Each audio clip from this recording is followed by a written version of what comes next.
চলতি বছরের ৩১ ডিসেম্বরের মধ্যে ইলেকট্রিক পাসপোর্ট বা ই পাসপোর্ট পুরোপুরি চালু করা হবে বলে জানিয়েছেন স্বরাষ্ট্র উপদেষ্টা লেফটেন্যান্ট জেনারেল অবসরপ্রাপ্ত জাহাঙ্গীর আলম চৌধুরী। সোমবার ৬ জানুয়ারি সকালে রাজধানীর আগারগাঁওয়ে ইমিগ্রেশন ও পাসপোর্ট অধিদপ্তরের সম্মেলন কক্ষে অধিদপ্তরের কর্মকর্তাদের সঙ্গে মতবিনিময় সভা শেষে সাংবাদিকদের ব্রিফিংকালে তিনি একথা জানান। ইলেকট্রনিক পাসপোর্ট যেন করে যেতে পারি সবার জন্য ইলেকট্রনিক পাসপোর্ট। উপদেষ্টা বলেন, চলতি বছরের মধ্যে ই পাসপোর্টের কাজ পুরো দমে চালু করা হবে। তখন আর এমআরপি বা মেশিন রিডেবল পাসপোর্ট থাকবে না। তিনি এ সময় তার মেয়াদকালেই ই পাসপোর্টের কাজ শেষ করার প্রচেষ্টা নেওয়া হচ্ছে বলে জানান।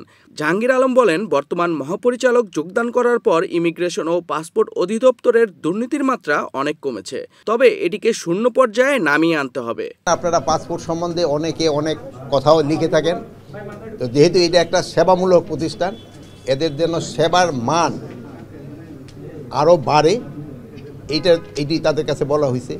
তা আপনারা জানেন যে হ্যাঁ, এই প্রতিষ্ঠানে আগে যে পরিমাণ দুর্নীতি হতো, এই দিদি আসার পর অনেকটা কমছে, বাট এইটারে আরও কমে আনতে হবে। এখনও কিন্তু পাসপোর্টের লোকজনে পেতে অনেক সময় অনেকটা হেসেল পোহাইতে হয়। এটারে কীভাবে আরও কমে আনন যায় এই ব্যাপারে কিন্তু এখানে আলাপ হয়েছে। দিদিরে বলা হয়েছে, উনি তো চেষ্টা করতেছে, বাট উনি তো জিরো লেভেলে এখন পর্যন্ত আনতে পারেনি। এখানে ধরনের যে আনসার আছে তারা অনেক সময় ইস্যু হয়। তারপরে আমাদের ধরেন যে এই যে জেলা পর্যায়ে যেগুলি অফিস হয়ে গেছে, ওখানেও কিন্তু লোকজনের পাসপোর্ট পাইতে অনেক সময় সমস্যা আর প্লাস আমাদের একটা ওই যে এমআরপি পাসপোর্টের যে একটা সমস্যা ছিল, এটা ইনফ্যাক্ট এই পাসপোর্ট ডিপার্টমেন্টের জন্য হয় নাই, এটা হচ্ছে অন্য একটা কারণে। এটা যদি আপনারা অনুসন্ধান করেন বাইর করতে পারবেন, এটা আগের সরকারের একটা সমস্যা, ওইটা এগোঘাড়া এসে চাপছিল। বিদেশি নাগরিক যারা ভিসা ছাড়া অবৈধভাবে বাংলাদেশে অবস্থান করছেন, তাদেরকে আগামী ৩১ জানুয়ারির মধ্যে বাংলাদেশে অবস্থানের বা কর্মরত থাকার প্রয়োজনীয় কাগজপত্র ও বৈধতা অর্জন করতে হবে, একথা যোগ করেন উপদেষ্টা।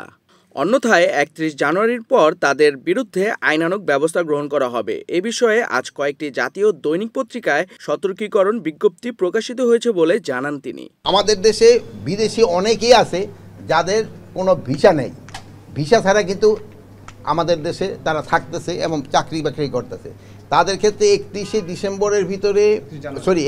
জানুয়ারির ভিতরে তাদের এই যে সিস্টেম যেটা ভিসা নেওয়ার নিতে হবে, শুধু তাদের না, তাদের প্রতিষ্ঠানও তা না হলে 31শে জানুয়ারির পরে তাদের আমরা আইনগত ব্যবস্থা নিব। পাসপোর্ট করার ক্ষেত্রে পুলিশ ভেরিফিকেশন বাদ দেওয়া হবে কিনা জানতে চাইলে সাংবাদিকদের প্রশ্নের জবাবে উপদেষ্টা বলেন, সবার সাথে সংলাপ করে এই বিষয়ে সিদ্ধান্ত নেওয়া হবে। তাছাড়া রোহিঙ্গারা যাতে কোনোভাবেই বাংলাদেশের পাসপোর্ট ব্যবহার করার সুযোগ না পান, সেটা নিয়েও সরকারের অবস্থান পরিষ্কার করেন তিনি। পুলিশ ভেরিফিকেশনের ক্ষেত্রেও কিন্তু জনগণে একটু ইসে থাকে, কি বলে, হ্যারাসমেন্ট হয়, যে পাইতে দেরি হয়, এই হয় সেই হয়, প্লাস পুলিশের সংখ্যা অনেক সময় কম। বাট এই যে রোহিঙ্গার যে সমস্যাটা বললেন, এই জন্য কিন্তু এইটা জিনিসটা উঠানো যাচ্ছে না। বাট এইটা আগে যে পরিমাণ ছিল এখন কিন্তু ওইটা নাই। এই ঘটনাগুলি ঘটে গেছে কিন্তু আমাদের এবং এই ডিজি বা এদের আসার আগেই।